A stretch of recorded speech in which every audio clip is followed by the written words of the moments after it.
Hello friends. आज हम बाल विकास और पेडागोजी के अगले टॉपिक में आप लोगों के लिए लेकर आए हैं वृद्धि तथा विकास। वृद्धि तथा विकास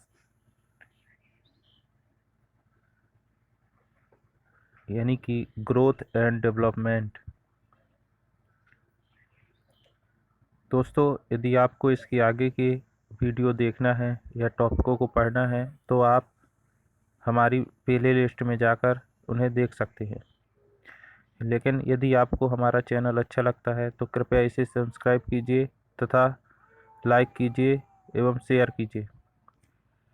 चलिए आगे पढ़ते हैं। वृद्धि तथा विकास। वृद्धि और विकास को प्रायः समानार्थक माना जाता है, यद्यपि दोनों आगे बढ़ने की ओर संकेत देते हैं। फिर भी कुछ मनोवैज्ञानिक इनमें कुछ अंतर करते हैं। तो देखिए, वृद्धि तथा विकास की यदि बात की जाए तो वृद्धि और विकास दोनों एक ही चीज़ है। क्यों? क्योंकि दोनों एक ही ओर यानी आगे बढ़ने की ओर क्या करते हैं, संकेत करते हैं। किंतु कुछ मनोवैज्ञानिक हैं जो इसमें क्या करते हैं, अंतर भी करते हैं, जिनमें कुछ अंतर प्रमुख निम्न है। नंबर 1 है, एक ओर जहां वृद्धि का अर्थ कोशिकीय वृद्धि से होता है, अर्थात वृद्धि किसको निर्धारित करती है, कोशिका में होने वाली वृद्धि को निर्धारित करती है, जबकि विकास का प्रयोग शरीर के विभिन्न अंगों के में आए परिवर्तन से होता है। जबकि विकास वृद्धि के परिणाम स्वरूप जो अंग में परिवर्तन होता है उसे हम क्या कहते हैं, विकास कहते हैं। दूसरा है, विकास में वृद्धि का भाव निहित होता है, जबकि विकास अधिक व्यापक और एकीकृत होता है। यानी कि बात की जाए, विकास में वृद्धि ऐड है लेकिन वृद्धि में विकास ऐड नहीं है, अर्थात अधिक व्यापक कौन हुआ, विकास। वृद्धि एक एकाकी प्रक्रिया है जबकि विकास बहुआयामी प्रक्रिया है। वृद्धि किसी विशेष दिशा में होने वाली वृद्धि, मानसिक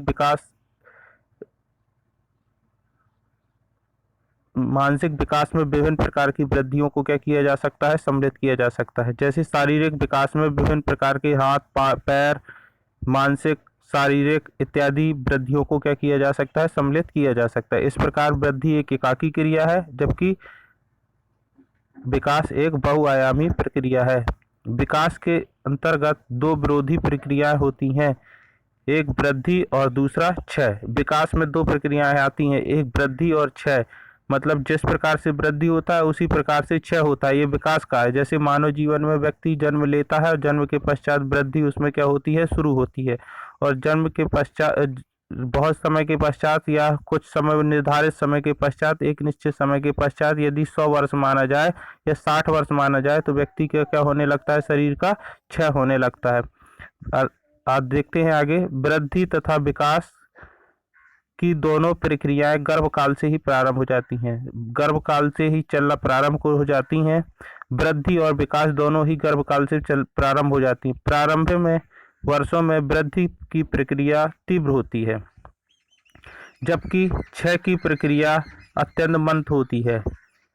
इसके अंतिम वर्षों में वृद्धि की प्रक्रिया अत्यंत मंद हो जाती है और विकास की प्रक्रिया तीव्र हो जाती है। यदि बात की जाए तो देखिए, भ्रूण अवस्था की बात की जाए तो देखिए, निषेचन के 6 सप्ताह पश्चात जो भ्रूण होता है वो कहाँ पहुँचता है, या जाइगोट होता है वो पहुँचता है, गर्भाशय में पहुँचता है, और वहीं से वृद्धि और विकास की प्रक्रियाएं शुरू हो जाती हैं। लेकिन यदि बात की जाए तो गर्भकाल में वृद्धि की प्रक्रिया प्रारंभ में बहुत तेज गति से होती है।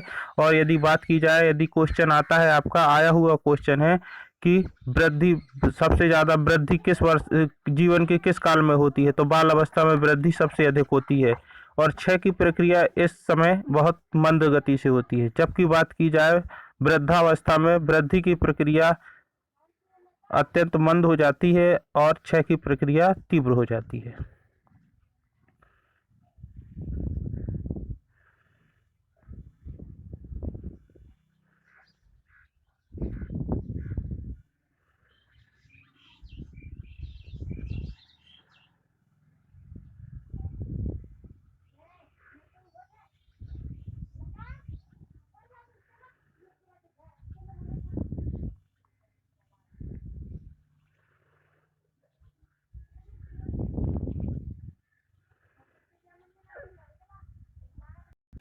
इसके पश्चात आगे बढ़ते हैं विकास के कुछ प्रमुख सिद्धांत। तो विकास के कुछ प्रमुख सिद्धांतों की यदि बात की जाए, लेकिन इससे पहले हम विकास की एक परिभाषा पढ़ लेते हैं जो हरलाख महोदय ने दी है। बड़े होने तक ही सीमित नहीं है, विकास बड़े होने तक ही सीमित नहीं है, वरन इसमें प्रौढ़ावस्था के लक्ष्य की ओर परिवर्तन का प्रगतिशील क्रम निहित रहता है। मतलब जैसे जैसे व्यक्ति बड़ा होता है तो वह विकास नहीं है, बल्कि इसमें प्रौढ़ावस्था के लक्ष्य की ओर परिवर्तन का प्रगतिशील, मतलब एक निश्चित क्रम में प्रौढ़ावस्था की ओर होने वाले परिवर्तन निहित रहते हैं। विकास के फलस्वरूप व्यक्ति में नवीन विशेषताएं तथा नवीन योग्यताएं प्रकट होती हैं। जब विकास होता है तो व्यक्ति में नवीन विशेषताएं आएंगी और नवीन क्या होंगे, परिवर्तन होंगे। जैसे यदि बात की जाए कि बालक का विकास यदि जैसे जैसे होता जाता है तो बालक में क्या होने लगते हैं, उसके अंगों में परिवर्तन होने लगता है, उसमें सोचने समझने की शक्ति आने लगती है। इस प्रकार नई विशेषताएं और नई योग्यताओं का क्या होता है, उद्भव या विकास होता है। विकास के अन्य प्रमुख सिद्धांतों की यदि बात की जाए तो इसके सिद्धांत निम्न है। नंबर 1, निरंतरता का सिद्धांत। इस सिद्धांत के अनुसार वृद्धि तथा विकास अविराम यानी बिना रुके चलते रहते हैं। हाँ, यह हो सकता है कि विराम अविराम रूप से चल सकते हैं, यानी कि ये हो सकता है कि कभी वृद्धि तेज हो या कभी विकास तेज हो या फिर कभी ये मंद हो, लेकिन यह ऐसा नहीं होता है कि एकाएक वृद्धि हो जाए या एकाएक कम उसमें क्या हो जाए, विकास हो जाए। यानी वृद्धि तथा विकास में किसी भी प्रकार का कोई आकस्मिक परिवर्तन नहीं होता है। व्यक्तिगतता का सिद्धांत। व्यक्तिगतता के सिद्धांत। इस सिद्धांत के अनुसार भिन्न भिन्न व्यक्तियों में वृद्धि तथा विकास भिन्न भिन्न प्रकार से होता है। अर्थात प्रत्येक व्यक्ति में सामाजिक, भौतिक तथा मानसिक वृद्धि और विकास, इसके साथ साथ चारित्रिक एवं शारीरिक वृद्धि और विकास भिन्न भिन्न दिशाओं में भिन्न भिन्न होता है। अर्थात किसी व्यक्ति में भौतिक, सामाजिक, मानसिक, शारीरिक एवं चारित्रिक गुणों का एक जैसा होना संभव नहीं है। हाँ, कुछ मिल सकते हैं लेकिन सभी गुण एक जैसे हों ऐसा नहीं है, क्योंकि सभी में वृद्धि और विकास भिन्न भिन्न होता है। पूर्व कथनीयता का सिद्धांत। इस सिद्धांत के अनुसार प्रत्येक प्रजाति, चाहे वह मनुष्य हो या पशु हो, का एक विकास निश्चित क्रम में होता है। यद्यपि किसी प्रजाति विशेष में व्यक्ति में भिन्नता पाई जाती है,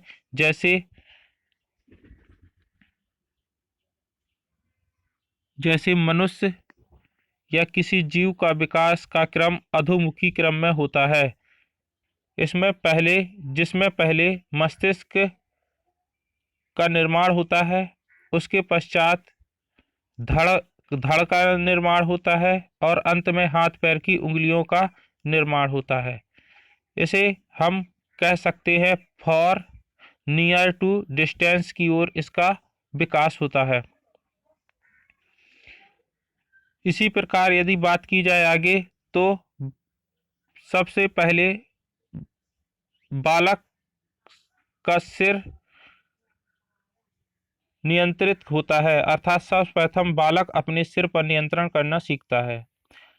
इसके पश्चात वह धड़ पर नियंत्रण करना सीखता है और अंत में शरीर के पैर व उंगलियों पर नियंत्रण करना सीखता है। यहाँ पर उंगलियां हैं, मूल्यों लिखा है, उंगलियां हैं।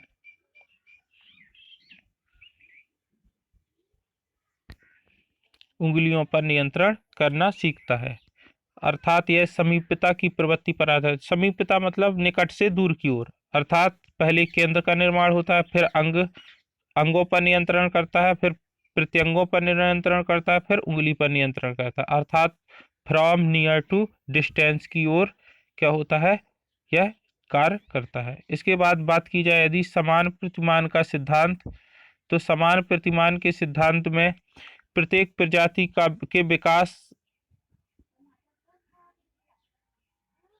प्रत्येक प्रजाति के विकास के प्रति मानों में समानता पाई जाती है। अर्थात चाहे पैदा होने वाला शिशु भारत का हो या अमेरिका का या किसी अन्य देश का, उसमें समान प्रतिमान पाया जाएगा। मतलब 2 आंख, 1 सर, 2 हाथ, 2 पैर, इस तरह से।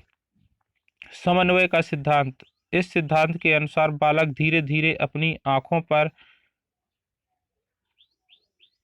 धीरे धीरे शरीर के अंगों पर, यहाँ पर सॉरी शरीर के अंगों हैं, आंखों नहीं, शरीर के अंगों पर समन्वय करना सीखता है।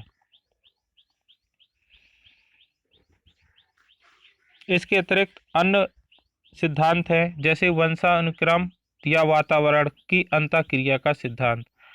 वंशानुक्रम तथा वातावरण की अंतःक्रिया के सिद्धांत के बारे में यदि कहा जाए तो वृद्धि और विकास वातावरण एवं वंशानुक्रम दोनों की अंतर्क्रिया का ही परिणाम होता है। अर्थात वंशानुक्रम वातावरण दोनों ही वृद्धि तथा विकास को प्रभावित करती हैं। वंशानुक्रम तथा वातावरण की यदि बात की जाए तो क्या है ये वंशानुक्रम या वातावरण? वातावरण तथा वंशानुक्रम विधि तथा विकास